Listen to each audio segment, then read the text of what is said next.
Well, it's a sad day for your old buddy Josh. My wife's getting ready to take Chloe down to University of Georgia. I've already been shedding tears, which is weird. And it's not weird, but I had forgotten. Maddie is the one who said, "Dad, remember crying when you took me to college?" I said, kind of pretend like, no, I'm too tough for that. Even though I remember doing a video actually, and I remember crying on the way back like a big old baby. And then it just hit me like a ton of bricks, dudes, that Chloe's going to college today. And, things change, you know what I'm saying? It's freaking horrible. I mean, it's good, but it's still sad.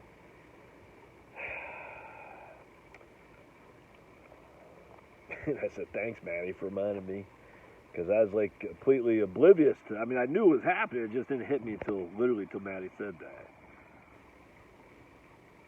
So I'm doing some research too on this lady who is very active in the elderly community up in Maine, and in some Kaiser Healthcare Foundation had her in an article that Jill had sent me about. Seniors don't have enough to live on and all that. And I just did some research on her, just because I said, basically, if you look at the media, there's these the people that they use, they recycle the people that for the story they're trying to imply or let you know. And it turns out her husband died when he was only 62. And you can find all this stuff online. It's easy to do anymore. And I'm not going to go into it here who this woman is. When I do the article research, I show you how silly this is. Anyway, the point being is, they had just bought a house. And look, I'm not saying this lady's name. I'm not going to say who this is, but I was able to quickly find the research. They had bought a house just a few years previous.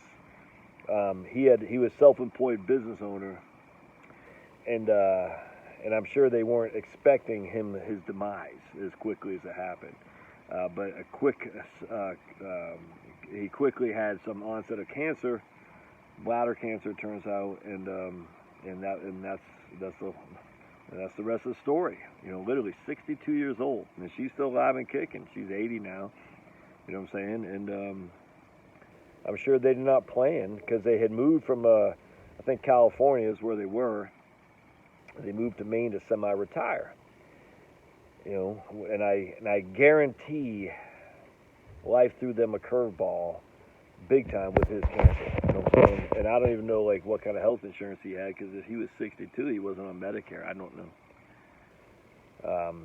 But anyway, they moved to Maine to semi-retire. Bought a house. I'm sure life was good, and then boom, life hit him like a ton of bricks, and now he's dead. And for the last literally 21 years or so, 22 years, something like that, she's been a widow.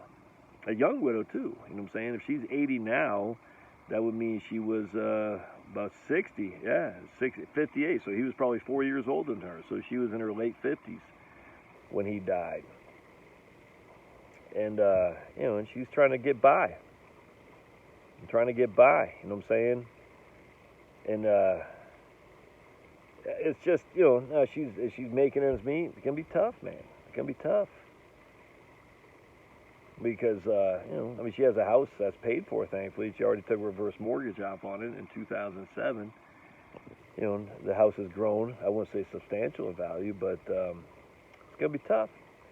Because I could almost assume she's not getting much on Social Security, not getting a pension, and just has a little bit in her retirement account. And that's it, man. So she's not living off much. And this is what I'm talking about. Rightly or wrongly, she's a pretty significant Democrat activist and whatnot. Well, you can't. Look, you put politics where it needs to be. The facts are the facts. She wasn't prepared for this to happen. Are you? And I'm just sitting there thinking, I've had 18 years with Chloe.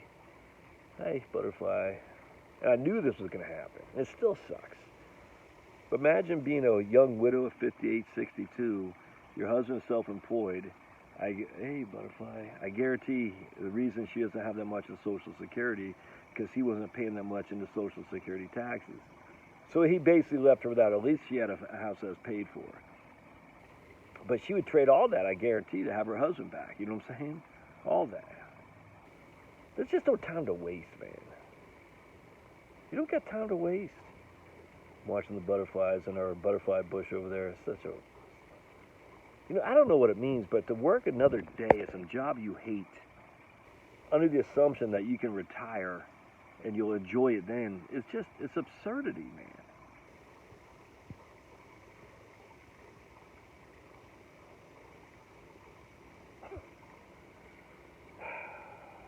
And Chloe's not dead. I mean, she's only an hour and a half away at Athens.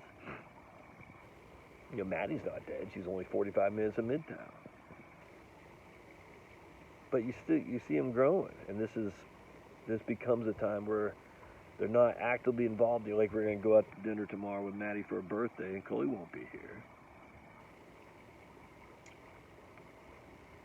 Don't waste time. Don't waste time. All right. To you who've lost a spouse, I can't imagine, dudes.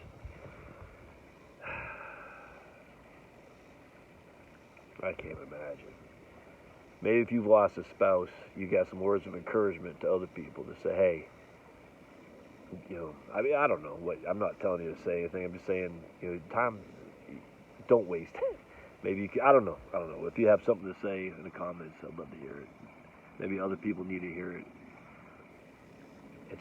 And everyone used to tell me, enjoy my kids, enjoy them while you can.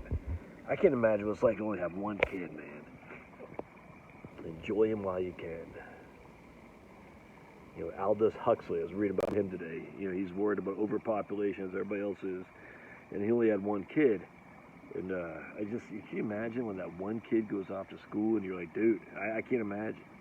I got two more coming up, but they're both now in high school. High school boys aren't trying to hang out with their parents. I'm 52, but I still feel young, dudes. You see what I'm saying?